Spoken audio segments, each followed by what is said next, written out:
The Heinkel 177 heavy bomber flies for Germany in War Thunder. Let's check it out. Even before World War II broke out in earnest, a small number of German military planners knew that they were eventually going to need a long-range heavy bomber. A design specification called the Bomber A program was submitted to the aviation industry in the late 1930s, which called for a new high-performance bomber to be designed and built. This project was basically doomed from the start, as its main political supporter died in an airplane crash, and then politics happened, and the project was pushed to a much lower priority. Eventually, a design from Heinkel emerged as the most competitive new heavy bomber option, but the development process was plagued by serious issues right from the start. The new bomber had constantly changing requirements, used a lot of cutting-edge technology that wasn't quite ready, and they had some really serious problems getting reliable engines for it. Unlike Allied heavy bombers, the He-177 had only 2 engines, or at least 2 propellers, and it needed an enormous amount of power to meet its design goals. In addition, a secondary requirement for dive bombing was added, worked on, and then ignored, and finally rescinded, which caused even more delays. Now, to solve the power issues, the designers eventually settled on using the Daimler-Benz DB610. This was a new concept that the designers designated as a power system rather than an engine. The DB610 was basically 2 conventional DB605 piston engines mounted together, sharing the same housing, gearbox, and cooling systems, driving the same propeller. This generated almost 3,000 horsepower, which was enormous for the time. But the new power system was overly complex, tended to catch on fire mid-flight, and it ended up being almost impossible for the maintenance crews to keep the things in good working order over the long term. The He-177 had comparable performance and payload to Allied 4-engine heavy bombers, and it was the only German heavy bomber to enter mass production, but it ended up playing a very minor role in the war due to all the delays getting it into service and reliability problems that were never completely resolved. What we get in War Thunder is the He-177A5. This is a long-range bomber in rank 4 of the German tech tree with a battle rating of 6.0. This plane has a 6-man crew, including 5 gunners, and is protected by multiple turrets featuring 20mm cannons and lower-caliber machine guns. Its loadout options allow for a very heavy set of weapons that can be carried internally, as well as on external pylons. This can provide a good amount of flexibility depending on your style of bombing, but as of mid-2023, it doesn't get custom loadouts, and it's only got 1 preset with different bomb sizes, so it's basically just pick one style of bombing and roll with it. Generally speaking though, the firebombs are going to be more effective against bases, while the conventional bombs are going to be better against regular ground targets. The big star of the show, however, is the PC-1400X, also known as the Fritz-X. This is a huge, manually guided freefall bomb. It's got a large warhead and it can be steered into targets using the conventional bomb sight view. This thing actually ends up being very effective, and it's especially useful in close air support, as it's the first guided air-to-ground weapon in the game. Even though this isn't the first aircraft to get it, you still get 3 of them, which is a huge weapon load. The He-177's flight performance feels like a weird hybrid between a medium bomber and a heavy bomber. It's faster than most of the other heavy bombers, at this BR rating, and it climbs better than most of them, but it turns more like a medium bomber at most altitudes. The main problem is the engines and their cooling system. I know you're shocked. You've got to be really careful with WEP, especially on warmer maps, as the cooling setup for these power system engines isn't very effective to begin with, and things get even worse if they take any damage.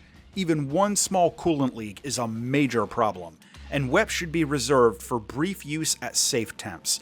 As soon as you see the numbers start to go yellow and orange, back off the throttle, as this thing absolutely can fly itself into spontaneous engine failures. Now, speaking of which, while its engines provide good overall power output, the plane is still slightly underpowered for its weight. And if you lose an engine, or at least you lose an engine set, you usually won't be able to maintain level flight for very long. If you lose one at high altitude, but the other is still healthy, the 177 might be able to limp its way back to the airfield, but at lower levels or with like a double coolant leak or something, losing an engine is almost always going to be a death sentence. The last thing to mention is your ordnance weight. The 177's bomb load is going to impact its performance more than most other heavy bombers, and especially if you take one of the heavier loads with the internal and external bombs, the overall flight performance really goes in the toilet. A special case is taking the Fritz-X. The overall weight of these 3 guided bombs is similar to a load of regular bombs, even though it's only 3 of them, so it's going to impact your climb performance, and the aerodynamic drag is pretty significant, so your acceleration and overall speed are going to suffer too. Just things to consider. Using the He-177 in air battles is similar to other heavy bombers, depending on what game mode you're in. However, there's a huge but. In this BR bracket, if you fly out into Air RB, you're very frequently going to be on a team with 3 Ju-288s, which may or may not be botting. The other team is usually going to be mostly super prop fighters and maybe a bomber or two. This can make it kind of difficult to actually win matches, especially in a match with smaller 6-person teams, but even still, the 177 is very effective at conventional bombing. The heavier load of dumb bombs, or a load of fire bombs, will be enough to take out a strategic base in one pass. Using this plane to farm AI ground units, like for an event objective or something, isn't quite as easy as some other bombers, and something really important to keep in mind. The gun turrets on the 177 have huge blind spots below and to the sides. Now, if you think about where you're most often being attacked from in a high-altitude bombing run, it's below and to the sides. So this actually ends up being a pretty big weakness. Now, if you go hunting for ships, which is a lot of fun when you get the chance, make sure to take the smaller number of larger bombs or the Fritz-X loadout. Less drops, but a higher chance of sinking individual ships when you drop on them. In arcade battles, you can win the match by yourself sometimes, since this plane climbs pretty well, and if you fly off to the side and zoom up to like 6,000 or 7,000 meters, it's a fair bet nobody's going to bother to come get you. But just be careful, because in arcade battles, this plane can be tiered into fighting jets.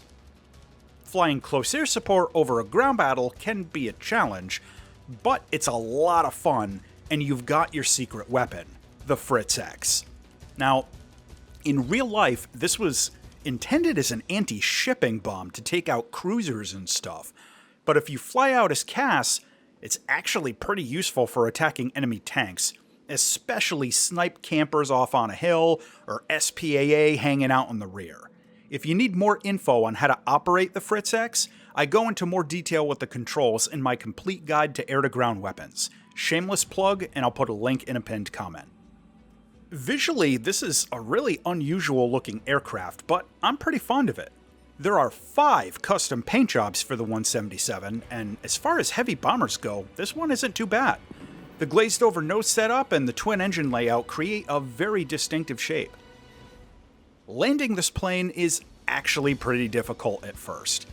It retains energy close to the ground better than some of the other heavy bombers, mostly due to its aerodynamic shape, so dumping off your airspeed after you come down from a bombing run can be pretty tedious, and it leaves you exposed to enemy fighters.